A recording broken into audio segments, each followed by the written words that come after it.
Today we're exploring principle number 12, the brain. Napoleon Hill talked about the brain as more than just an organ that thinks. He really believed that it's both a broadcasting and receiving station.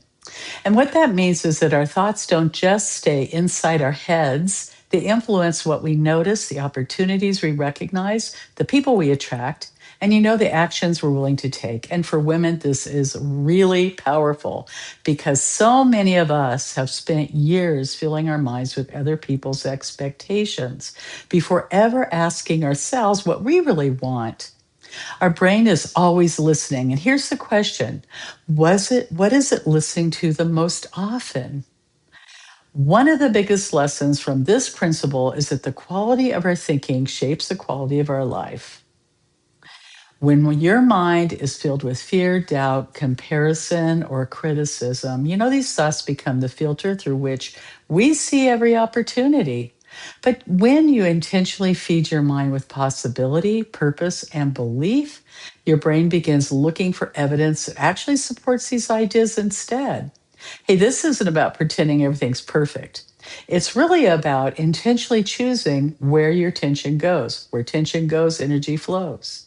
Napoleon Hill taught that the brain becomes stronger through repetition and emotion.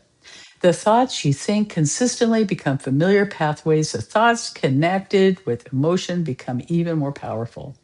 And that's why it's so important to become aware of what you're rehearsing every single day. Ask yourself, are you rehearsing with confidence? Are you rehearsing with worry? Are you rehearsing possibility? Or are you rehearsing limitation? One distinction Sharon Lechter makes for women is that many men have traditionally been encouraged to think externally about achievement, competition, and measurable success. Women, on the other hand, have often been conditioned to focus externally in a very different way on meeting expectations, maintaining harmony, and taking care of everyone around them. And as a result, a lot of women become experts at reading the needs while others become disconnected from their own inner guidance. Now, this principle actually invites us as women to reclaim that inner voice. Instead of allowing outside opinions to become the loudest voice in our mind, we intentionally choose thoughts to support our vision, our values, our future. One story Sharon Lechter shares is about Sarah and Blakely. Before becoming one of the world's most successful entrepreneurs, Sarah faced rejection again and again and again while trying so hard to bring her idea to market. She was an expert in fashion or manufacturing. What she did have was the ability to keep directing her mind toward possibility instead of rejection. She protected what she believed long before anyone else believed it, and she continued asking questions, learning, continued taking action. Eventually, the world caught up to the vision that she already built in her mind.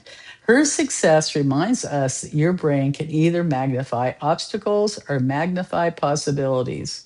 You get to decide which one becomes your habit. Today, Spanx is worn by almost every single woman. As you move through today, I'd like you to reflect on these questions.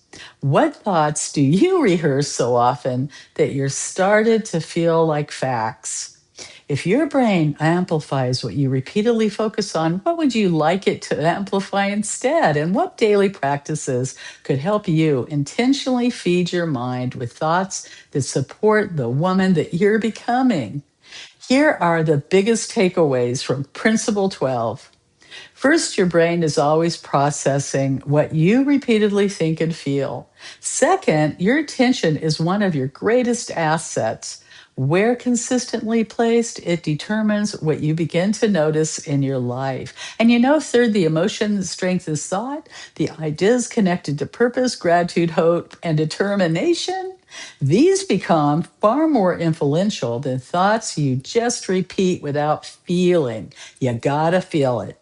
Finally, protected your mental environment.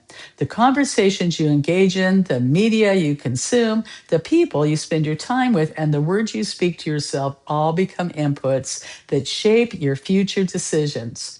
Your life doesn't change because you have one inspiring thought. It changes because you repeatedly choose thoughts to support the future that you are creating. I'll leave you with these words from Oprah Winfrey. The greatest discovery of all time is that a person can change their future by merely changing their attitude. Today, choose thoughts that move you toward the life you really want to create because every great achievement begins in the mind long before it becomes reality.